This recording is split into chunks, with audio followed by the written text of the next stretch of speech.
Muy buenos días, buenas tardes o buenas noches, dependiendo del lugar y la hora en que nos estén viendo.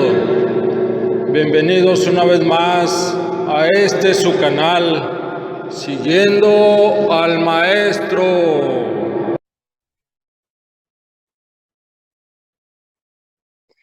¿Qué tal, amigos? Bienvenidos a su canal, Siguiendo al Maestro. Hoy es jueves 4 de agosto del año 2022. Iniciamos el octavo mes del año, amigos. Y bueno, pues hoy, aquí desde el estudio 636, en la ciudad de Torreón, Coahuila, les traigo un video muy interesante, al cual hemos titulado El Maestro contra los Cambistas. Algunos otros lo pueden haber leído en la Biblia como Jesús echa a los mercaderes del templo. Pero aquí, amigos, vamos a conocer la verdadera historia, lo que realmente pasó en el templo. ¿Usted se imagina al maestro dándole latigazos a la gente, lleno de ira? ¿Sí? ¿Se lo imagina así? ¿Cree lo que dice la Biblia? Bueno, pues, si no lo cree, o si quiere conocer la real historia, lo que verdaderamente sucedió, pues quédese aquí en su canal, Siguiendo al Maestro, y en unos minutos más vamos a conocer la verdadera historia. Así es, amigos, la verdadera historia. Pero antes, ¿qué les parece si vamos a la tradicional sección de saludos? Si está de acuerdo, pues entonces que empiece a rodar la cámara. Muy bien, amigos, pues estamos de regreso en nuestra clásica sección de saludos. Y bueno, antes que nada, quiero agradecer a todas las personas que estuvieron en el chat del video anterior, a todos quienes se han suscrito también recientemente, y pues agradecerles la gran aceptación con el video de la entrevista a Adrián Rodríguez. La verdad sí, mucha gente se ha hecho presente. El chat pues sí tuvo una gran cantidad de suscriptores y pues nos lo pasamos muy bien el día del estreno. Y bueno, entre las personas que estuvieron allí, pues tenemos a Eugenia González, Ana Valles, Ana Ravelo, Alejandra Tovar, Carmen González, Carmen Pérez, Lucía García, Morena Cárcamo, Nicolás Tesla, Gloria Guevara, el ingeniero Pedro Elías y Marcel García. Y a todos ustedes, amigos, muchas gracias por suscribirse. Ya pasamos el número de 900 suscriptores. Estamos cada vez más cerca de llegar a 1000, ese número mágico. Esperemos que pronto así sea. Y bueno, pues la sugerencia para que cada uno de ustedes invite a alguien más y seamos pues todavía más personas en este canal, más suscriptores. Y ahora sí, amigos, después de haber dicho esto, ¿qué les parece si nos vamos a la información? Entonces, que siga rodando esa cámara. Listo, amigos, aquí estamos de regreso. Antes de ir al contenido de esta información, quiero leerles lo que podemos encontrar en la Biblia, en Biblia, cualquier versión de la Biblia. En este caso les voy a leer lo que está en la Nueva Biblia de las Américas. Esto está en el capítulo de Juan, es versículo 2, del 13 al 16. Dice así: Jesús hecha a los mercaderes del templo. La Pascua de los judíos estaba cerca, y Jesús subió a Jerusalén. En el templo encontró a los que vendían bueyes, ovejas y palomas, y a los que cambiaban dinero. Allí estaban sentados, y haciendo un látigo de cuerdas, echó a todos fuera del templo, con las ovejas y los bueyes. Desparramó las monedas de los que cambiaban el dinero y volcó las mesas. A los que vendían palomas les dijo: «Quiten esto de aquí, no hagan de la casa de mi padre una casa de comercio».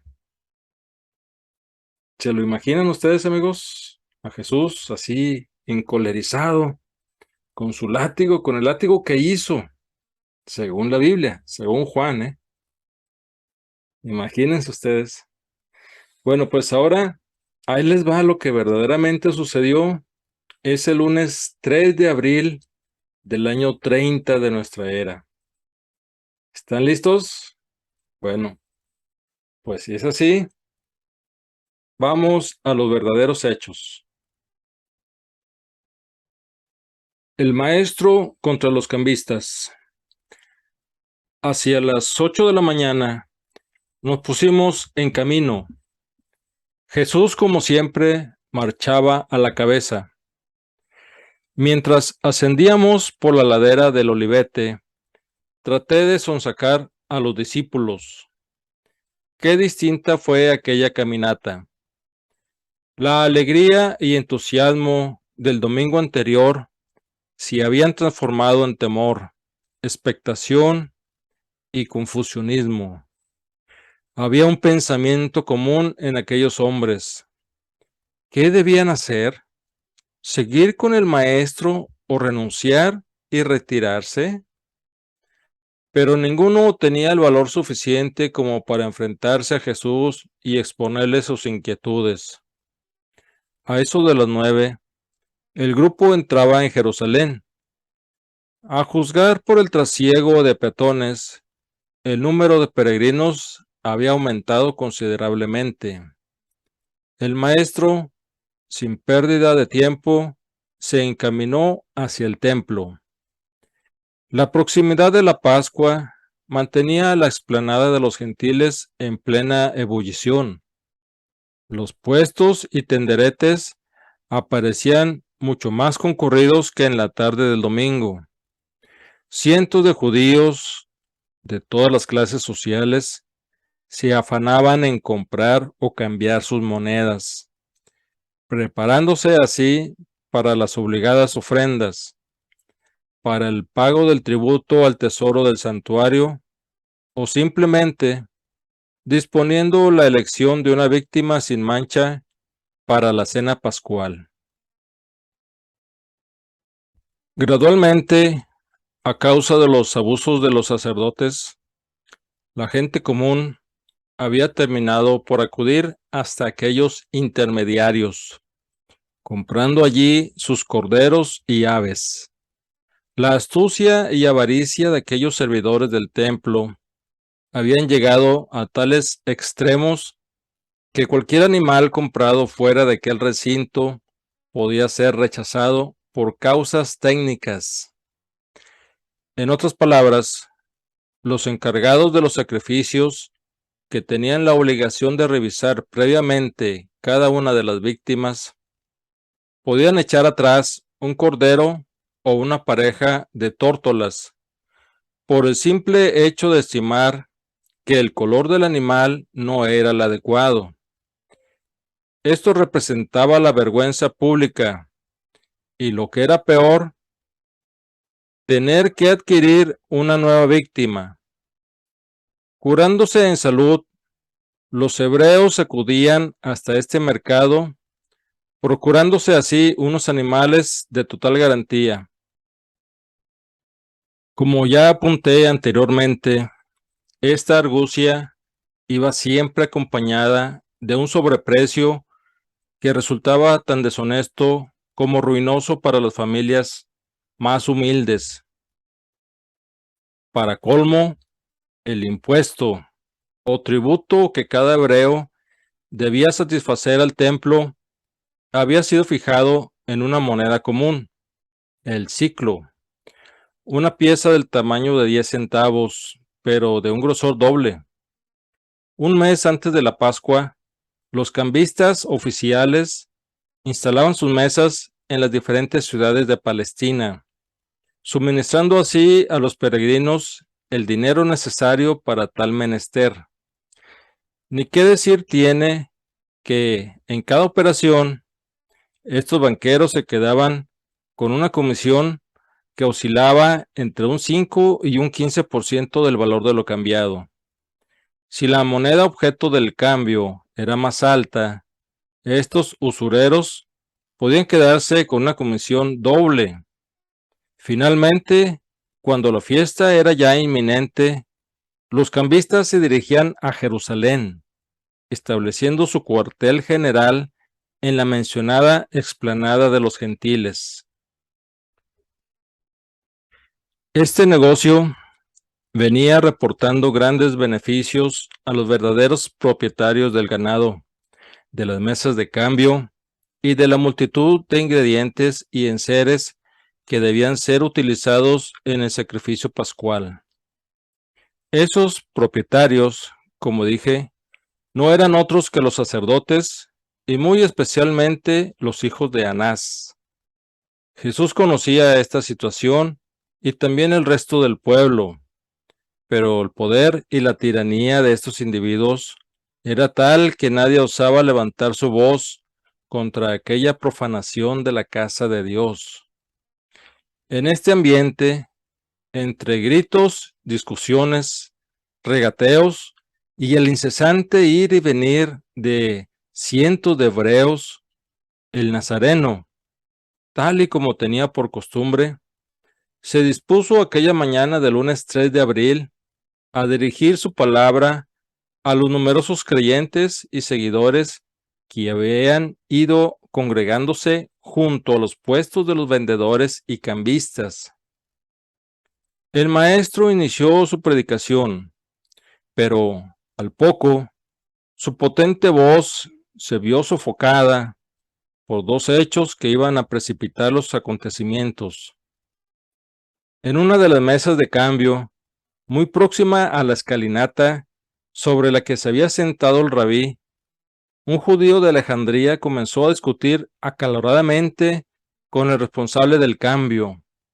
El peregrino, con razón, protestaba por la abusiva comisión que pretendía cobrarle el cambista. La cosa subió de tono y la gente fue arremolinándose en torno a los vociferantes hebreos. Por si no fuera suficiente con aquel tumulto, en esos momentos irrumpió en la explanada una manada de bueyes, algo más de un centenar, que era conducida a través del atrio hasta los corrales situados en el ala norte, junto a la puerta probática. Aquellos animales, propiedad del templo, estaban destinados a ser quemados en los próximos sacrificios y, en consecuencia, eran encerrados habitualmente en unos establos anexos al atrio de los gentiles. Jesús, a la vista de aquellos bramidos y de la cada vez más exaltada conducta del cambista, del judío y de cuantos apoyaban a éste, optó por hacer una pausa y esperar. Sus discípulos permanecían retirados, como a unos 15 o 20 pasos, y en silencio. Pero aquella violenta situación, lejos de amainar, fue a más. El apretado gentío hacía poco menos que imposible que el joven pastor pudiera hacerse con el dominio de los bueyes que se habían desperdigado por entre las mesas. En eso, mientras el nazareno esperaba impasible, un tercer suceso vino a provocar la chispa final. Entre los judíos que pretendían oír a Jesús se hallaba un Galileo, antiguo amigo del maestro. Después supe que se había entrevistado con el rabí durante su estancia en Irón. Este humilde granjero había empezado a ser molestado por un grupo de peregrinos procedentes de la Judea. Entre empujones y codazos, los engreídos individuos se burlaban de él por su credulidad. Cuando el gigante se percató de esta última escena, ante el asombro de sus discípulos y de cuantos nos encontrábamos presentes, soltó su manto y dejándolo caer sobre la escalinata, salió al encuentro del pastor, arrebatándole el látigo de cuerdas.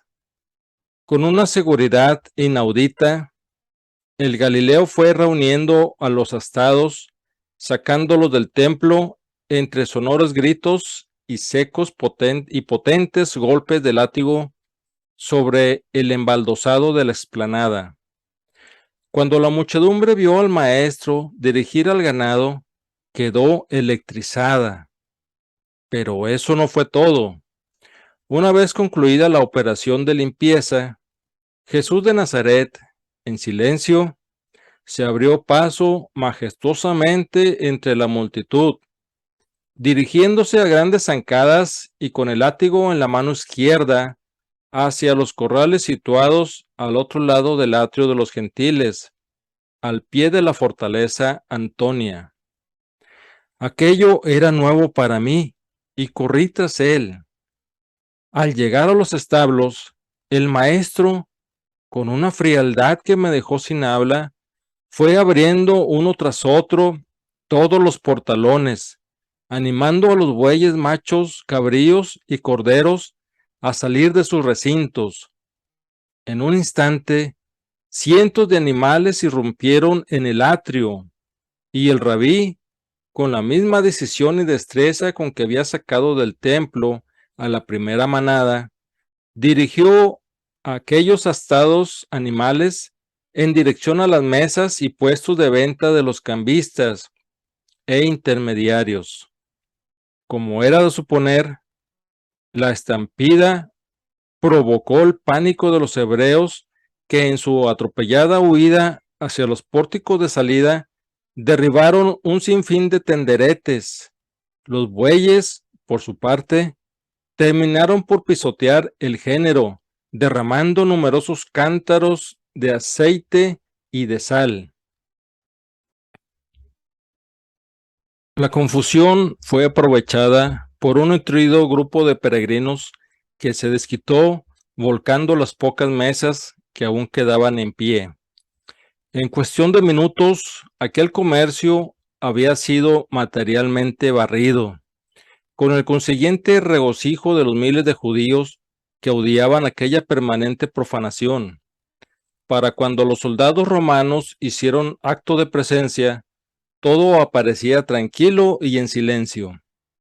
Jesús de Nazaret, que no había tocado con el látigo a un solo hebreo, ni había derribado mesa alguna, de ello puedo dar fe, puesto que permanecimos muy cerca del Maestro. Volvió entonces a lo alto de las escalinatas y dirigiéndose a la multitud, gritó: Vosotros habéis sido testigos este día de lo que está escrito en las Escrituras.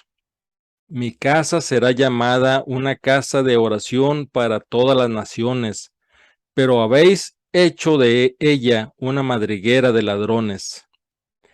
Mi sorpresa llegó al máximo cuando, antes de que el rabí concluyera sus palabras, un tropel de jóvenes judíos se destacó de entre la muchedumbre, aplaudiendo a Jesús y entonando himnos de agradecimiento por la audacia y coraje del Galileo. Aquel suceso, por supuesto, no tenía nada que ver con lo que se cuenta en los evangelios, y en los que, dicho sea de paso, el Mesías aparece como un colérico individuo capaz de golpear y azotar a las gentes. Como ya he mencionado, Jesús había predicado otras muchas veces en aquella misma explanada del templo, y jamás se había comportado de aquel modo. Él conocía perfectamente el cambalache y el robo que se registraban a diario en el atrio de los gentiles, y no obstante, jamás se manifestó violentamente contra tal situación. Si en la mañana de aquel lunes provocó la estampida del ganado, fue, en mi opinión, como consecuencia de una situación concretísima e insostenible. Quienes no podían faltar, obviamente, eran los responsables del templo. Cuando los sacerdotes tuvieron conocimiento del incidente, acudieron presurosos hasta donde se hallaba Jesús, interrogándole con severidad: ¿No has oído lo que dicen los hijos de los levitas? Pero Jesús les contestó: En las bocas de los niños y criaturas se perfeccionan las alabanzas. Los jóvenes arreciaron entonces en sus cánticos y aplausos, obligando a los fariseos a retirarse del lugar. A partir de ese momento, grupos de peregrinos se situaron a las puertas de acceso al templo, impidiendo que pudiera restablecerse el cambio de monedas y la venta normal de los intermediarios. Los jóvenes no consintieron siquiera que fuera transportada una sola vasija por la explanada. Quizá lo más triste y desconsolador de aquel suceso fue la actitud de los 12. Durante la fogosa intervención de su maestro, el grupo permaneció poco menos que acurrucado en un rincón, sin levantar una mano para ayudar o proteger a Jesús. Esta nueva y sorprendente acción del Galileo les había sumido en un total desconcierto. Pues aquí regresando, amigos, ¿qué tal? ¿Qué les pareció esta información? Esto es lo que realmente pasó en ese atrio de los gentiles. Nada que ver con lo escrito por los evangelios. Como dice allí, esos 12 discípulos se quedaron acurrucados sin hacer nada por su maestro. Qué mala actitud de esos 12. Y eso que eran sus discípulos, sus íntimos. Imagínense si hubieran sido enemigos, lo hubieran crucificado mucho antes, ¿verdad? Pues la verdad, amigos, es que desde ese tiempo tenía la intención de mostrarles esta información para ir desvelando varios de los secretos o varias de las cosas que nos han ocultado durante mucho tiempo. Cada, cada Semana Santa o cada Pascua escuchamos las mismas mentiras de siempre, de las iglesias católicas o no católicas, donde muestran a ese maestro dándole de latigazos a todos los hebreos, a los bueyes y a cuantos se le cruzó en el camino. Y sobre todo así volcando las mesas, ¿no? Así derribándolas. ¿Cuántas mentiras nos hemos creído durante mucho tiempo? Pero ahora les decimos: no, no, señor, ya no me digas mentiras, ya no me digan lo que no fue. Así es, amigos. Ustedes pueden comprobar si es que encuentran algo con qué hacerlo, porque pues ustedes saben, el monopolio de la iglesia, de las iglesias cristianas, digámoslo así, católicos o no católicos, pues nunca les van a decir a ustedes qué fue lo que realmente pasó. ¿Por qué? Pues porque se les acaba su negocio, su mina de oro se les acabaría. Así es, amigos. Pues bueno, ahí les dejo esta información. Y pues hasta aquí llegamos también con este video. Los espero en una siguiente emisión. Y bueno, pues ya saben, seamos felices siendo buenas personas, sobre todo. Recuerda también los compromisos que tenemos. Primeramente, con nosotros mismos, que seamos congruentes. Segundo, pues, con nuestro Padre, que está, ya saben, arriba, abajo, a un lado y al otro. O sea, están todas partes, en todos los lugares. No necesitas ir a una iglesia, a una montaña, a ningún lugar. Siempre lo tienes contigo. Y lo último, pues, es el compromiso que tenemos con nuestra libertad. Que nadie te obligue a hacer algo que tú no quieres. Y menos si te dicen, ponte las sombreras, ponte el caramelito. No, señor. Si tú quieres, lo haces. Tú sabes, es tu salud. Si no quieres, pues no lo haces. Bueno, amigos, pues entonces los espero también en nuestra página de Telegram, si gustan suscribirse. Igual, pues, si quieren hacer alguna aportación aquí a nuestro canal, bienvenido sea, lo que usted guste cooperar. Y finalmente, si quieren escuchar música clásica con grandes compositores como Beethoven, Mozart, etcétera, pues entren a la aplicación Seno Radio y ahí busquen la estación Siguiendo al Maestro. Así es, amigos. Entonces, nos vemos en el próximo video. Hasta luego. Hasta la próxima.